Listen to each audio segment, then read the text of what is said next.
Welcome to the Lawyerist Podcast, a series of conversations about law practice. Each week, we talk with legal entrepreneurs and innovators about building a successful law practice in today's challenging and constantly changing legal market. And now, here are your hosts.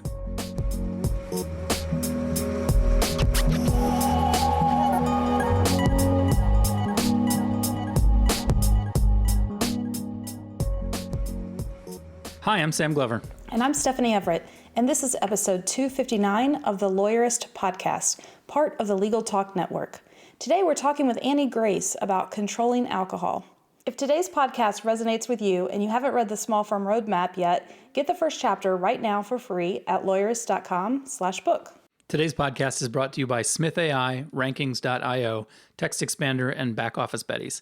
We wouldn't be able to do this show without their support, so stay tuned. We'll tell you more about them later on. Hey Sam, so today I thought it's the beginning of a new year and it's time to plan our conferences and travel plans for the new year. I wonder if lawyers actually sit down and plan out their conferences. I know some do. Like Justine Nickel in Lab was saying she, picks her conferences carefully every year. What's your strategy? Well, if I was a lawyer, I guess you and I go where we are invited mostly. Yeah, I was like, our strategy's a little different. I think you have limited time and you have limited resources. And so you probably want to be thoughtful about your conference strategy. We may have talked about this once, but we had a team member, I think Aaron last year, accidentally ended up having like 2 conferences and a vacation in the same month. And that was just really hard. Ooh, so, setting your sights on where you want to go now, ideally, hopefully they are far enough apart that wouldn't happen, but that would also then help you. And then you could also pencil in vacation travel and just spread it out and have a good travel year. Maybe you design your conference strategy around hanging out with the Lawyerist crew,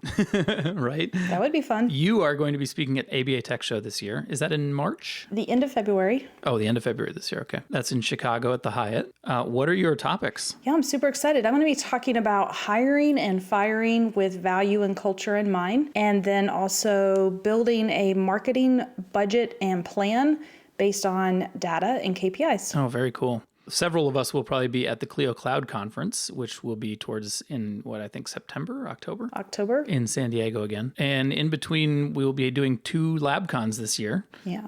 In Atlanta and in Minneapolis again. Super excited about that. We've added another LabCon to our calendar for 2020, so we'll be in March.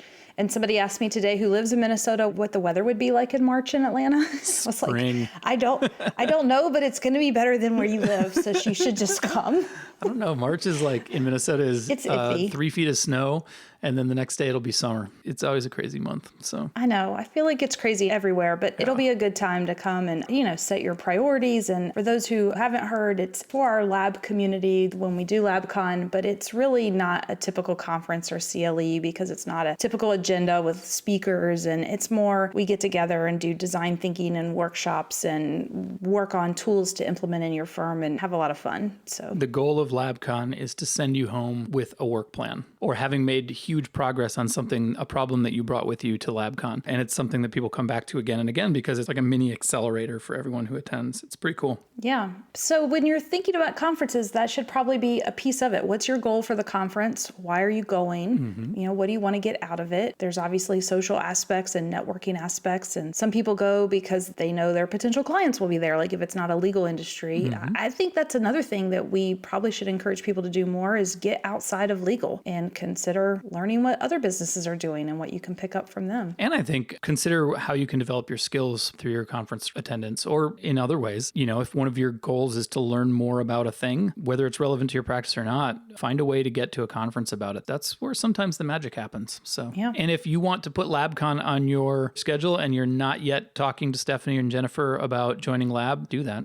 Go to the website and click on the community tab and talk to one of them about Lab and see if it's a good fit for you and your firm. Or go take the scorecard or read the book. Any of those are good ways to figure out if it might be a good fit for you. So check that out. Yeah. And if you're coming to Tech Show in February, we'll make sure to connect with you on our Facebook page. And, I'm sure we'll gather at least to say hi to everybody. And we'd love to see you there. Yeah. One of the reasons we go to conferences is to hang out with members of the community. So if you're going to be in a place where we are, let's make sure we get a chance to say hi at least and maybe hang out. So now we've got a brief sponsored conversation with Maddie Martin from Smith AI, and then my awesome conversation with Annie Grace.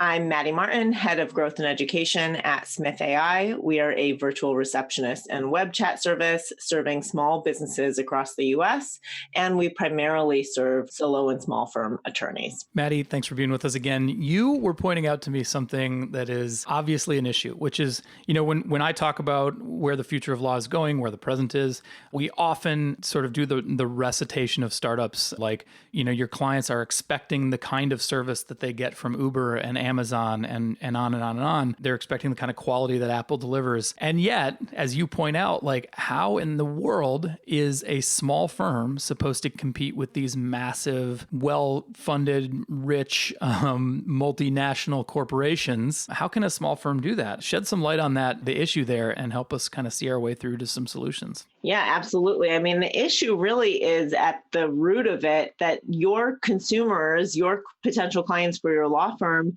and actually your existing clients for your law firm are operating in the world. People don't operate in a silo. They order a ride on Uber. They order their groceries to be delivered on Instacart. They order something with free one-day shipping on Amazon. Yeah. I mean, things that used to cost a lot of money cost almost no money. So the premium services like professional legal services are, at a point where there is a challenge to make sure you're conveying sufficient value, but also not eating into margins for staff that you may or may not need full time, but to provide that level of responsiveness when you're also probably busy in court doing case research and doing other really high value tasks during the day. So there is a massive importance on utilizing tools that allow for automation and delegation, which now more than ever allow you to do so at a very low cost. I mean, the best example that I have here is like reduce the email back and forth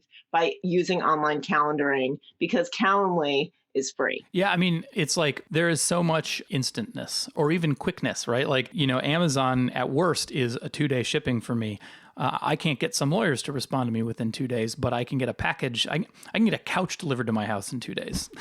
So how do lawyers even measure up to that? Especially in light of things like the Clio Legal Trends report, where we know that a lot of calls go to voicemail and then don't even get responded to. So how do we convince lawyers that clients aren't just going to fall back on other forms of communication? Well, clients are not going to wait for you to communicate with them if you don't respond immediately. So we know that 2 out of 3 potential clients base their decision to hire on the initial responsiveness of the firm, and that the majority of other law firms are not getting back to emails and to phone calls. They're not providing also enough information during those phone calls about what it's going to take to complete this legal matter, to handle it on behalf of the client. So that goes for timing, it goes for price, setting expectations, next steps. The Clio report from 2019 showed that all of these things are important in addition to a friendly, fast response. So the best thing that you can do is to just have a gut check and say, there's no possible way I can do this all by myself, in addition to running a law firm and being a lawyer and building my network and doing all these things. But at the same time, you want to convey trust and set expectations properly that you're running a very professional and capable law firm that has high quality, which is conveyed at the outset by your responsiveness and friendliness and ability to answer questions. So you set expectations, and so you bring in the best potential clients and spend your energy on bringing those clients in who are most qualified. So what we know is that clients don't always know what questions to ask, but they do know how to get in touch with you. So if you have blocked them on some channels, like by not allowing text messages or not having website chat on your website, or letting people go to voicemail who have called you, that really is the very bare minimum, where opening up those channels and then properly staffing them with automated responses or outsourced services, because we know there isn't always the wherewithal to have a full-time staff person on these communication channels. That is the bare minimum where you are actually able to deliver a great experience and to compete with the expectations that you're going to be a responsive business, which now is defined even faster than ever. And if the thought of letting clients text you to your business phone number or adding chat to your website or even just picking up the phone all the time makes your head spin, visit smith.ai. That's the website address to learn more about Smith AI's services, which include reception and web chat and text messaging. The first 30 people can get a $150 credit towards the setup fee of the chatbot, which you can set it up yourself, but if you want help doing it, the first 30 people will get that set up for free. And you can learn more about all of the services that Smith offers at smith.ai. Maddie Martin, thanks so much for being with us again. Thanks for having me, Sam.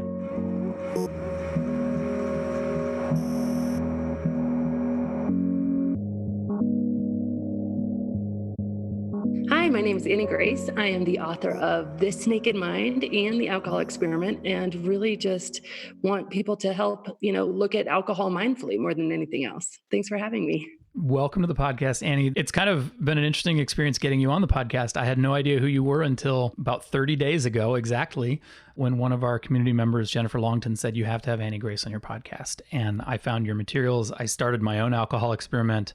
I read This Naked Mind, and now you're a celebrity in my mind, and I'm thrilled to have you on the podcast. So welcome. That's awesome. You have your own podcast called This Naked Mind too, right? Yes, This Naked Mind podcast. Very cool.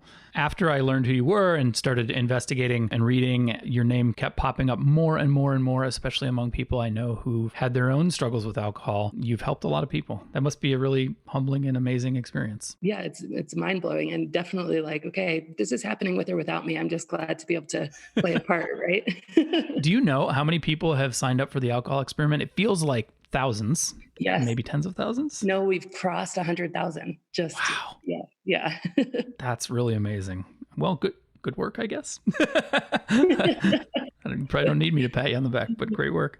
I appreciate it. One of the things that drew me immediately to you was, I guess, like, I don't want to hate on those who are working at substance abuse from other angles, but the AA message has never resonated with me. But your message is more around, it felt like it was more accepting of using alcohol as a spectrum. And if I feel like I need to take a break, then I probably do. And here's a very convenient way to think about it. And then in the alcohol experiment, it was more of a scientific approach to changing my mind about things. But clearly you have engaged with that idea of what does it mean to have a problem? And you talk about this a lot in the book. And how should we be thinking about that? If the idea has occurred to us, how do we think about whether or not we have a problem? Yeah, it's such a good question. And I kind of want to address it in two different parts. And first of all, talking specifically about the paradigms that exist. And it's funny because I didn't get into this. I got into this with my own story and doing a lot of research and coming to some conclusions that were different than what I was seeing in like the world and saying, hey, this is really interesting. And one of those conclusions was really that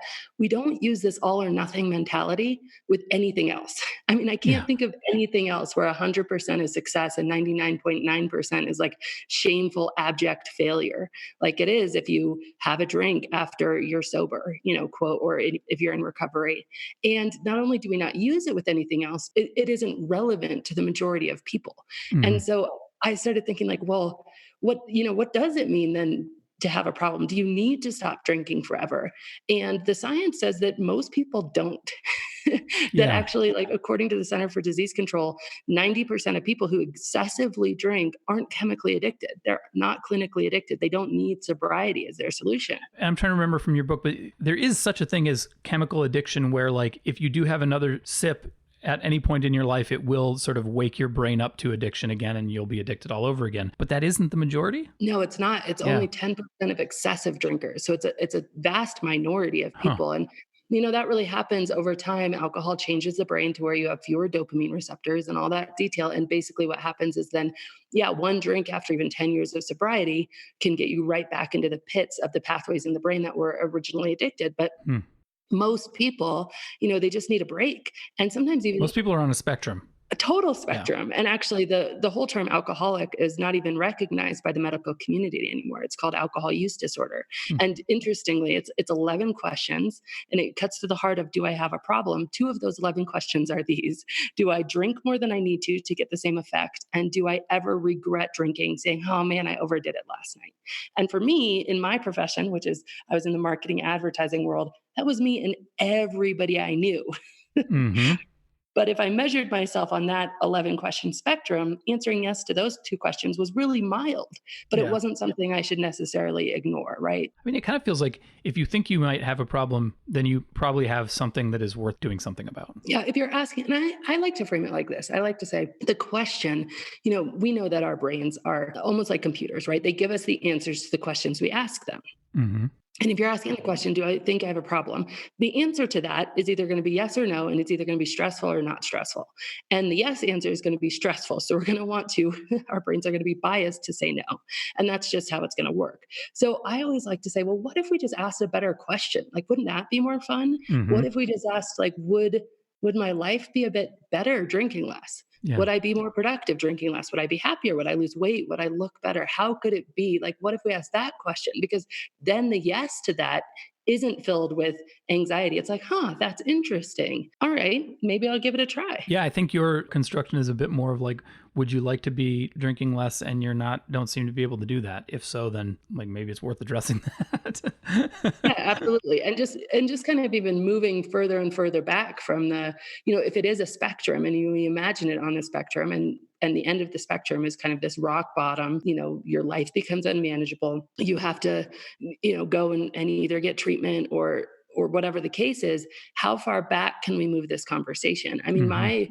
my goal really is to make alcohol, our conversations around alcohol, they should be a wellness conversation rather than an addiction conversation. Because again, the reality is most people are not addicted. The approach you take in This Naked Mind, which I've read, and I haven't read The Alcohol Experiment, but the approach you take in there is the book is a process in and of itself where you're trying to reprogram the reader's unconscious by talking to their conscious mind about alcohol. And I found that to be really powerful. And there's no I think if people have gotten to this point in the podcast and they do have a question about problematic drinking, they should probably just pick up your book or start The Alcohol Experiment or both. But can we talk a bit about alcohol itself? Because you bust some myths, and I want you to bust those myths for us on the podcast about alcohol being healthier or the key to a long life or just the fact that it might not be all that dangerous. Yeah, absolutely. And it's so interesting because in my journey, I remember intentionally being told that, okay, a glass of red wine is good for your heart. So Yes. I'm going to intentionally start to drink that every day. And I might have even been told that by a doctor, to be honest with you, because I didn't really start drinking until I was in the corporate world. I mean, I drank here and there in college, but it wasn't until I was in the corporate world and kind of happy hour and the pressure there took over. And so a lot of my drinking was really launched, I would say, in my career. And I didn't have any inkling that it wasn't healthy for you. In fact, I thought it was healthy for you. And certainly we all know in the back of our mind, well, yeah, we see, somebody on the side of the road with a paper bag and a bottle of bourbon in it, and that's not healthy, but red wine certainly is healthy, right? And one thing that I noticed is how often I just read headlines, and when we've got the bias of social sharing, because we're going to share stuff, the science of sharing says we're going to share stuff that makes us feel better about ourselves, makes us more accepted by our peers. And those things then by their very nature are not always going to be the controversial thing. It's the echo chamber, right? Yeah. Right. Unless the controversial thing is like we're all rallying together against the controversial thing. Mm-hmm. But it's very much still going to be the tribal thing. So if you're in a social circle that's drinking a lot, sharing something about, I saw the article, a glass of red wine is more effective than a half an hour at the gym, or Yeah. moderate drinkers live longer than non-drinkers. That feels less ridiculous, but the gym one feels intuitively just ridiculous. Although I want to believe it. Right. You want to believe it. And there is, each of these, if you look, so what I started to do is I started to say, how does this line up with the fact that if I drink too much, I have to throw up to save my life. Mm-hmm. My body literally rebels against the alcohol to the point where like it expels it or I will die. Like, how does that sync up? Right. And how does it sync up with the statistic I read that like just 2 drinks a week increases a woman's chance of breast cancer by 15%? Like, how does that work? And so I started to look beneath the headlines and actually start to read the studies. And it is amazing how you can manipulate science. And I'm sure your audience is so well aware of this fact, but it's amazing how you can manipulate. So in the You Live Longer, that study is called the Houlihan study. And basically they looked at people over a very long period of time. It was more than 20 years. And they looked at how many of them died. Now, they didn't look at cause of death, but they did look at other things like how active they were, how much they drank. And they made a correlation that the people who drank a lot died first, the people who never drank died second, and the people who moderately drank died third. Now, what they left out of the headline that is very clearly written in the study is that the never drinkers were people who had either health issues or prior problems with alcohol. And that's why they weren't drinking for other reasons that would probably explain why they died earlier. Yes. And often that reason was a prior problem with alcohol. So they were sober in recovery. So they'd already done the damage to their liver. So then you have this headline saying moderate drinking makes you live longer. No, and it's just so far from reality. It's the same thing with red wine and heart health. So they basically did a study and it was in mice, where resveratrol, which is the compound in wine that is supposed to be really good for your heart, reduced it was heart disease in mice. And so there's this huge study, and they said, okay, red wine is good for your heart because it has this chemical compound, which, by the way, is also found in like blueberries and stuff like that. But let's conveniently leave that out. All these antioxidants and whatever. And then they did a study within the last few years where they actually decided to test this in, I believe it was either Italy or France, against people who were drinking lots of red wine and heart health. And they found that compound actually did not have an effect on human heart health. It was just in the mice that came up, and they couldn't replicate the mice study. But again, once that headline gets out there, you can look at this and you can say, okay, if there's a headline recently about no level of alcohol is safe for you. That came out about a year and a half ago. And nobody shares that one. Nobody shares it. Because crickets, you're not going to get the comments. Everybody's going to be like, you're a party pooper. What are you doing? Like, way to bring down the mood, right? But you get one that says, alcohol makes you live longer. And all of a sudden everybody's like, yes, and I'm sure you're well aware of this term, but it's just confirmation bias. We want to confirm the things we're doing anyway to make ourselves feel better. It's just how the brain works. So, it's actually really innocent because we don't realize we're doing it. But we do have, I think, humans who, when we start to drink too much, speaking from my own experience, you get this little nagging voice. And it's like, is this really okay? Why don't I feel good today? Am I really going to work again with a hangover? Right. More Advil, is that really good for me? And there's this little voice. And you either have to do something about that voice by making a different decision, which feels really hard, or you need to do things to make that voice quieter. And some of these, confirmation bias, no, it is healthy for me. I saw this article. I'm going to look that up. I'm going to drink with my friends. I'm going to, all these things, so that we just make more and more peace with this question. And again, because the primary question we're asking is, oh no, do I have a problem? Right. And that answer is scary and stressful. And we're looking for ways to answer no. Right. And when we get stressed, what do drinkers do? You drink, right? Like, that's how it works. I mean, in reading in This Naked Mind, you go into some detail around, on the one hand, the massive weight of scientific and medical literature and studies and writing on the fact that any amount of alcohol is harmful or can be harmful, versus the highly publicized flawed interpretations of a couple of studies. And what struck me was like, I can't simultaneously believe that alcohol is good for me and that climate change is real and that vaccinations are safe, because it's a similar thing where there's 99% of the weight of evidence for climate change is on one side and a couple of flawed interpretations of quack science on the other, and the same for vaccinations causing autism. Like I can't carry those contradictory things in my head at the same time. So I guess now I believe that any amount of alcohol can be harmful, or is harmful. Yeah, and it's really interesting. I think it's you bring up just this topic that I feel needs to be discussed. First of all, with climate change, I think it's really interesting because climate change not existing is a much less stressful belief.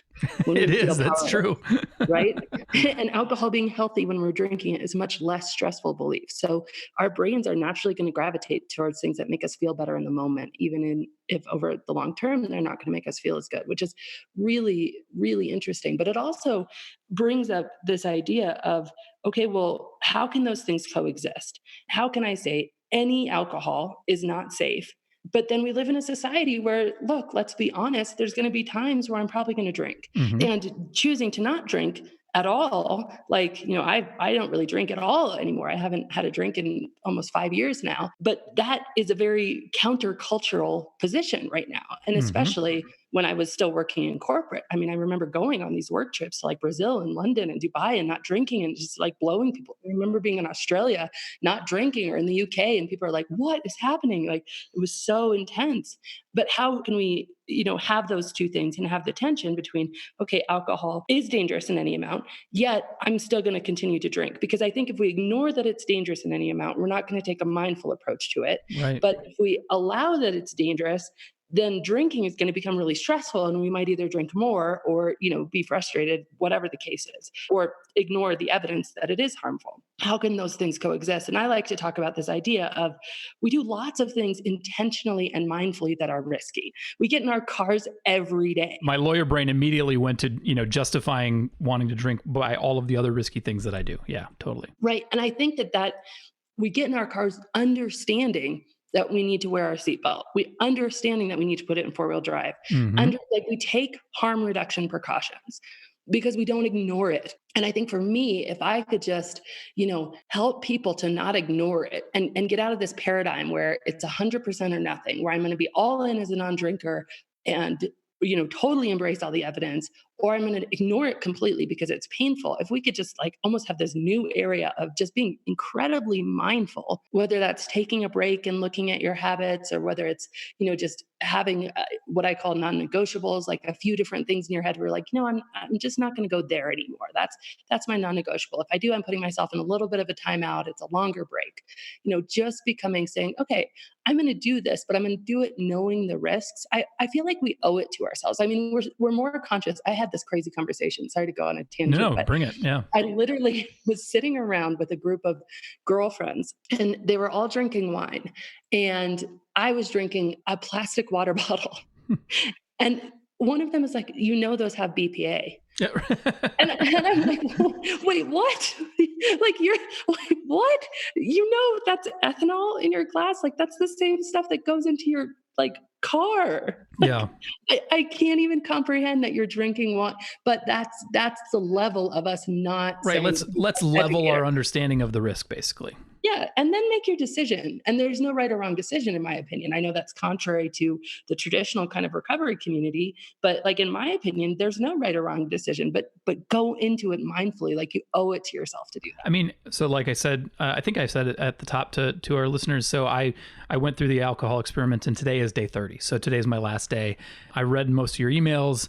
I've read the book, and I've been engaging with this idea of, okay, so what kind of a drinker do I want to be going forward? And going into it, I think I drink too frequently, or I thought I drank too frequently, and occasionally excessively, but mostly just too often. And coming out of it, I'm thinking, exactly that thing, the cost benefit, the mindfulness of it, it's probably not worth drinking alcohol because I'm bored, especially on a weeknight, But if I'm at dinner and somebody orders a $300 bottle of wine, my curiosity is enough to overcome the risk there, where I want to know what a $300 bottle of wine, a glass of that tastes like, or scotch, or what, but like, and in between there is a whole lot of stuff where it's probably just not worth it. And that's kind of the reflection that I am taking away from this. But that as a general position, it's probably better for me to just not drink. I'm better off. It's healthier, and I feel better. So. And it's so interesting when I have this conversation with people, and they reframe it for themselves where, oh my gosh, so I can really just say no occasionally. I remember my boss, the one who really got me into drinking in the first place, in a way, because he was like, Amy, why aren't you at the happy hour? Like, what's going on? I'm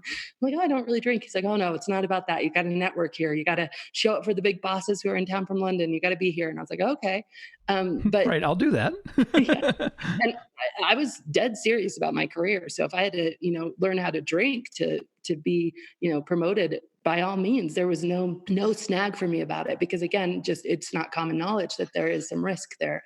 And about a year after I had left that role, and about probably 2 years after the book was out, he's like, hey, I read your book, and it's so nice just to be able to say no sometimes. Like, I just never felt like that. We were all keeping up with each other. Like, we were literally all keeping up with each other. I had so many coworkers who were like, I just drank because you were always ordering more drinks. I was like, what? Are you kidding me? I was just doing it because you Mm-hmm. were.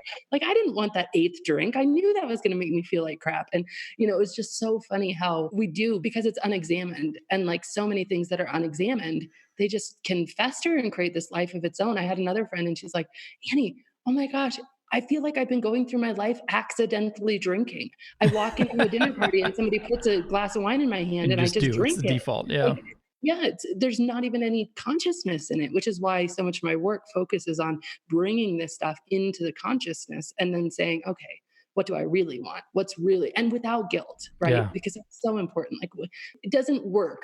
The guilt, we all know that alcohol causes more deaths than, all prescription and illegal drugs combined. Like, that's pretty common knowledge. Like, it's really a harmful substance. That doesn't change our behavior on a regular basis, but conscious asking yourself the better question of like, what do I really want? When is it really worth it? When is it not worth it? And then making those decisions in the now. I mean, I feel like that's the best approach to most things: alcohol, food, whatever, Instagram.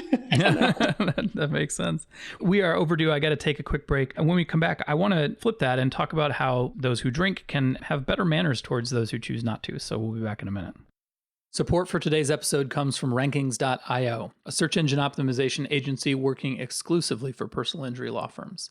Simply put, Rankings.io helps personal injury law firms dominate first-page rankings. You'll never have to chase them for an update or hunt them down for an answer. Your clients expect you to be accessible, and Rankings will meet that standard for communication and transparency. You'll have a full team of SEO specialists fighting to put you at the top of Google search results. Personal injury lawyer SEO is all they do, so all their processes, playbooks, and people are completely focused on generating qualified cases for your firm. Best of all, you'll be one of an elite few. Delivering exceptional service and results requires focus, so Rankings.io carefully vets clients before accepting them. It's an ideal fit for growth-oriented personal injury law firms. To see if you're a fit, visit rankings.io/lawyerist to get started. Lawyerist podcast listeners can get 20% off an SEO discovery audit using coupon code Lawyerist. Unlock your team's productivity with Text Expander. You can easily insert text snippets in any application from a library created by you and your team. You'll reduce errors and increase productivity. Text Expander can save you so much time, it's like getting an extra employee. Text Expander is available for Mac, Windows, iPhone, and iPad, and Chrome. Show listeners can get 20% off their first year. Visit textexpander.com/podcast to learn more about Text Expander.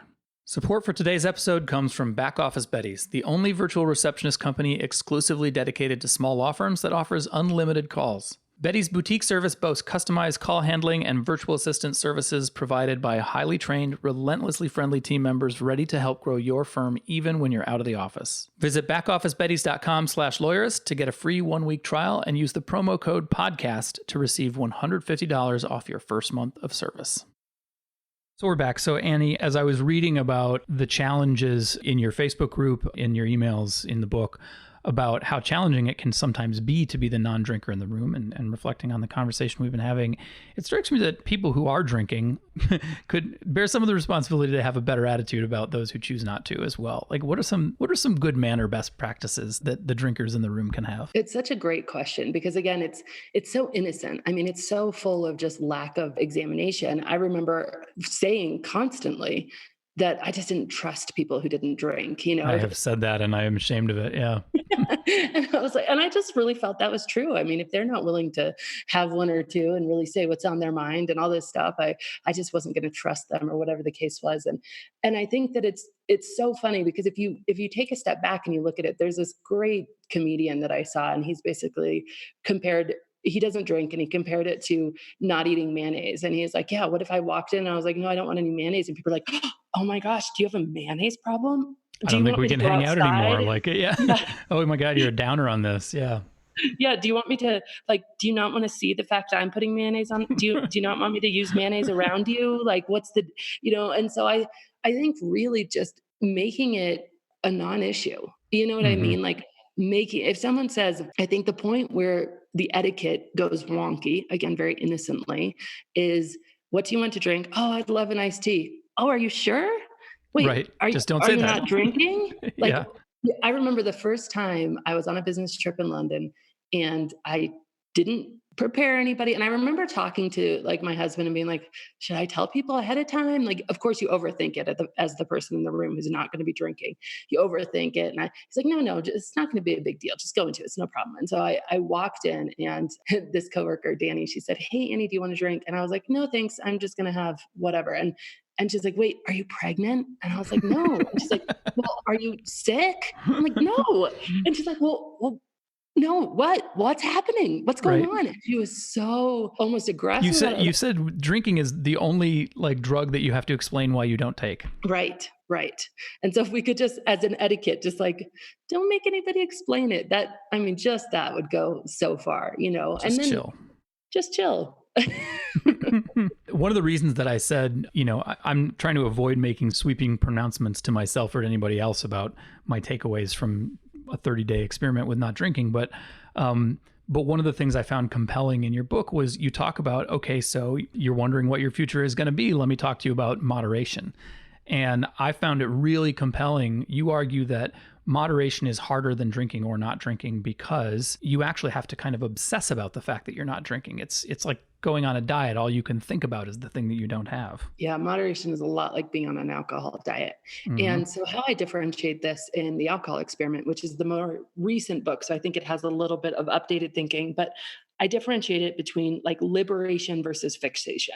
Yeah. Because I think that if you're truly liberated from alcohol, where it doesn't have its kind of hooks in you, and just to be really clear, like alcohol in the brain overstimulates dopamine. Like you have an artificially high level of it. Dopamine tells you, hey, that thing you just did, I need you to do that again to survive. It's the same thing with sex, with food.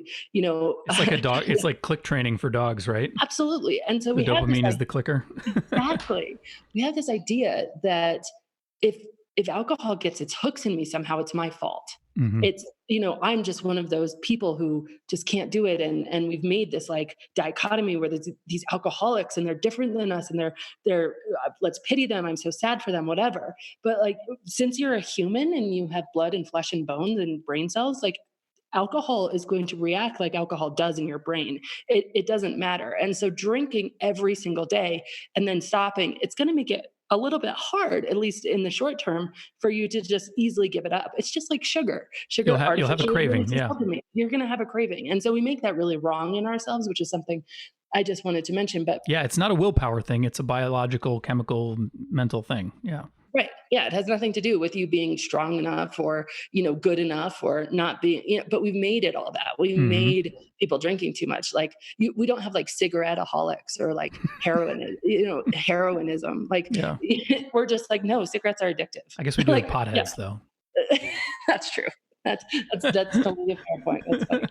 Yeah, but with alcohol, no, it's all about the person. The person, something wrong with the person. And we feel that shame because we've been carrying it for a long time. And so what I like to do is just really differentiate between this idea of liberation, which is you walk into a party. What's your first thought? Is your first thought, okay, am I going to drink? Am I not going to drink? Where is the drinks? What is there to drink? You're fixated. That's the fixation side of it. If you walk into the party and you're like, oh, who's here? Alcohol's not top of mind. And so I think it's really about, and I have a whole kind of list in the book of different ways you can look at this in different circumstances to just give people a framework to think about it. But the key for me, I wanted alcohol to become small and irrelevant in my life.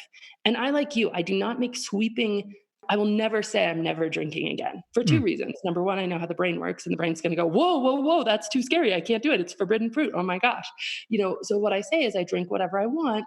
I just haven't wanted to have a drink in 5 years. So it is true. I haven't wanted to because I've done a lot of work on my thinking and what I believe about alcohol. And when you believe the things that the science says, it's hard to want to in most circumstances.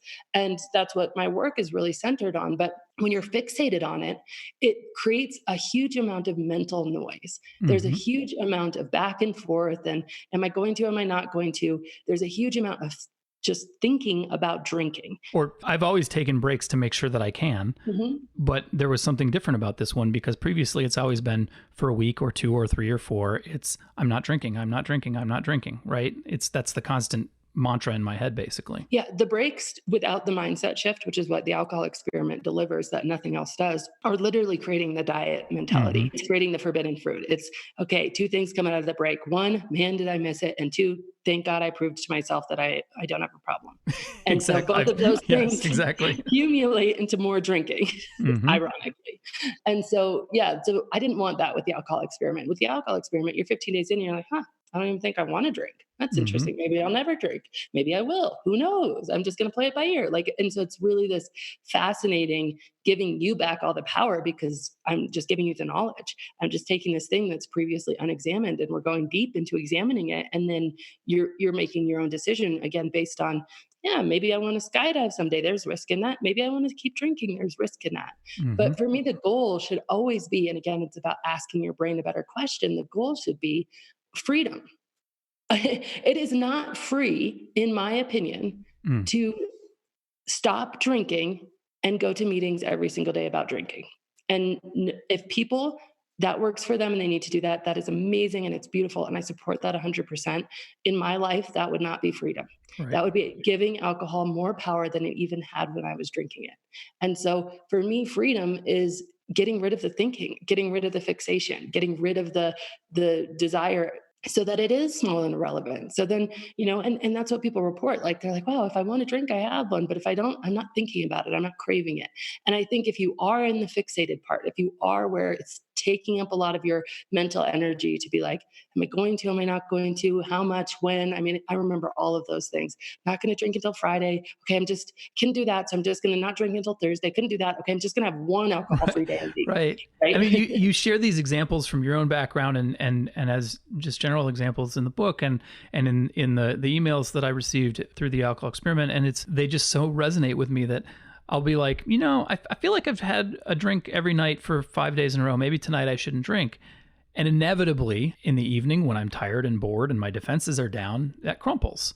And it's because I'm trying to moderate. I think that's why it resonated so strongly with me, where I was like, yeah, it's a lot easier just to say, I'm probably not drinking. Yeah. And there's another factor of the brain that it's like, you could look at the brain like a little kid, right? Like if a little kid is coming to you and they want ice cream, and they think there's a chance they're going to get ice cream, how much are they going to talk to you about it? Even if you say no, if they still think there's a chance, they will You not ask me one more time, the answer is no. They will say everything possible. They will never shut up. But if they know there's no chance, if they're sure there's no chance, if you say, you know what, today, like if they believe your word and they know there's no chance, they shut up and they let it go. The brain is the same way. And that's why this firm decision for 30 days can feel really easy, because you've said no chance, 30 days, no chance. You've reset your default. The brain default. shuts up. Yeah. The brain goes away. It's like, okay, I'm not drinking. Let's think about other more interesting stuff. But if you go into it, which is what moderation is, am I going to do it? Am I not going to do it? How much am I going to have? The brain is not going to stop, because guess what? It craves the artificial stimulation that alcohol provides at a neurochemical level. I mean, there's just not really any getting around the science behind that. And so it's going to create a lot of internal, am I not? And none of that feels good. But if you make a firm decision, and I always recommend that people, just don't go back into it after an experiment. Don't go back into it mindlessly. Yeah. Don't let somebody just put a bottle of beer in your hand. Make a decision. Make a decision, and preferably make the decision before whatever event there is. So if you go, I always say maybe means yes. That's you go great. out to a happy hour and you're like, oh, maybe, I don't know, I'm doing pretty good. Maybe you're going to drink most of the time. If you go and you're like, no, not tonight, maybe tomorrow night, you're not going to drink. And, and you're going to have so much more fun because you've made that decision ahead of time. So you come from the world of marketing, which has a famously hard drinking culture as well. And law certainly does.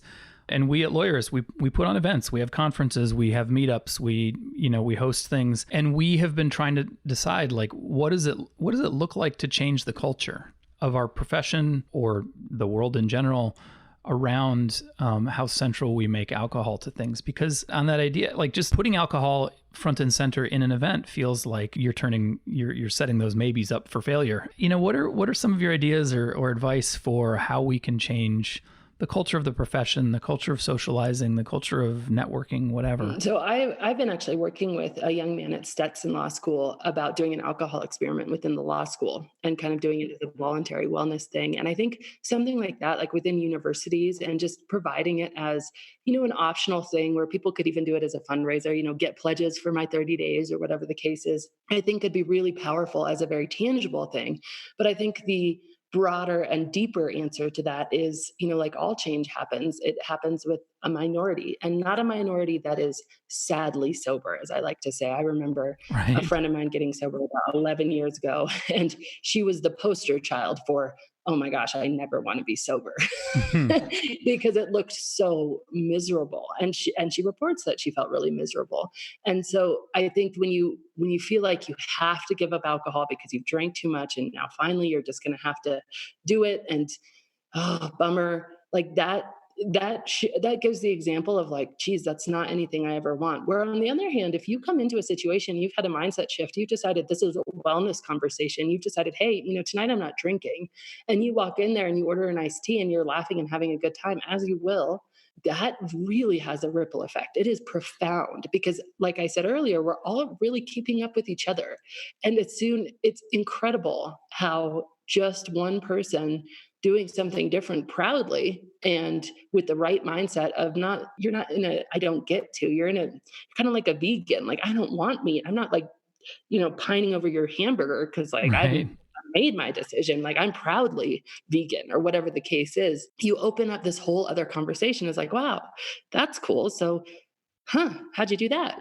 Yeah. And then all of a sudden that really starts to shift. So I do think it is very grassroots, and it is like everything shifts with a kind of radical minority taking the first step. I suppose we also just need to get better at putting a different activity at the center of our events. I mean, it's really easy to fall back on, there will be alcohol. And so the alcohol is the activity is holding a drink and socializing, whereas we're not very good at putting other activities centrally to the things that we plan, I guess. Yeah. And I think that one thing that I've seen people do, corporations do, and bars do, is just have a very visible non-alcoholic option, and it will blow your mind. Yeah, that makes because there isn't one. If you had something that is like virgin sangria, something that's nice tasting and kind of fancy looking, but it's a non-alcoholic alternative, or you walk up to those little bars in the hotel where you're everybody's networking and socializing, and there's the bar, and they just have a sign that says, hey, non-alcoholic options. And they list like a, not an alcoholic virgin mojito or whatever the case is. It's like blows people. They're like, I can't believe how many people took me up on this. It's just that it hadn't been an option before. I was reading, I ordered some Seedlip while I was on the alcohol experiment, which for those who have never heard of it like I hadn't, is a distilled spirit that is non-alcoholic. It's interesting. I'm not sure. I think it's worth $30 a bottle. But one of the things I love about it is that it's not trying to be a fake cocktail. Right. Like if I wanted to drink cocktails, I would drink cocktails. I want to find interesting things to drink that are not alcohol based or facsimiles of alcohol based drinks. And I've been pleased to see, as I've been going out and doing things, that more and more bars seem to be getting this idea that they can be creative with beverages that aren't just sugar and aren't just cocktails without alcohol in them, which is kind of neat to see. So I was on Good Morning America last January, and we filmed in a brewery, in a distillery. And I was talking to the owner, and I was like, so he's like, it's crazy. In the last 2 years, the amount of requests we get for, interesting things to drink that are non-alcoholic has just skyrocketed. I mean, it's like many, many multiples. And he's like, it's not just the like pregnant women and, the few people who are sober. It's like a lot of people just don't want to drink all the time anymore. That seems healthy. Speaking of which, by way of closing, I suppose, what's your favorite beverage for social non-alcoholic beverage consumption? It's funny, I'm drinking it right now. I love Brew Doctor kombucha. It's like a clear mind, like this organic fermented tea, has rosemary and sage in it. I think it's great. I'm still trying to get my head around kombucha, but Aaron Street, my business partner, makes his own, and his mom is starting her own business brewing kombucha out of her house and selling it. So I think I need to get with the program. Well, and you need to be really careful because if there's a lot of very vinegary tasting kombuchas. Yeah, I think that's where I started when I was like, ugh. Yeah. You have one of the wrong ones and you're like, oh, why would anybody? But the thing that's great about it, if you can get a good one, is it's very mild and it's sippable. Like it has almost I don't know if it's called speed bumps or something. You know how alcohol, you're not going to just down it all. Right. But orange juice, you're just going to chug it. And then what are you going to do? Drink 18 orange juices? It's not going to happen. Right. So kombucha is you feel like an adult still. But what you just nailed, speed bumps, I like that because that is a quality that alcoholic beverages have where they encourage you to sip them and drink them slowly. I mean, until you get to a certain point that water doesn't have. You can just chug a glass of water. You know, it's an interesting quality that is harder to find outside of alcoholic drinks. But I have noticed that about kombucha. You're putting it into the experience of drinking rather than the facilitating hydration, right? Yeah. Which is what we're after, really. That is what I hope to see more of if this idea spreads, is drinks that are enjoyable to drink, not because they get you tipsy. Yeah. Absolutely. Annie Grace, thank you so much for being on the podcast. I really appreciate your time. And I think it's worth encouraging listeners to, you know what, go and try the alcohol experiment. It's, I guess if you find yourself coming up with excuses like I did, I was looking at the page and I'm like, oh, but the holidays are coming up. There's going to be things that I want to drink. And I'm like, damn it, now I'm making excuses, so I have to do it. Give it a try. That's awesome. So anyway, thank you so much, Annie. Thank you. Are you interested in implementing the ideas you've heard on today's podcast into your law firm? Could you use a little help? Hey guys, it's Stephanie, the VP of Community Success here at Lawyerist, and I'd love to help you tackle your business or take it to the next level. Head over to go.lawyerist.com/start to sign up for a quick call with me, and let's talk about how Lawyerist can help you create your best law firm. Make sure to catch next week's episode of the Lawyerist podcast by subscribing to the show in your favorite podcast app. And please leave a rating to help other people find our show. You can find the notes for today's episode on lawyerist.com/podcast. The Lawyerist podcast is edited by Paul Fisher. The views expressed by the participants are their own and are not endorsed by Legal Talk Network. Nothing said in this podcast is legal advice for you.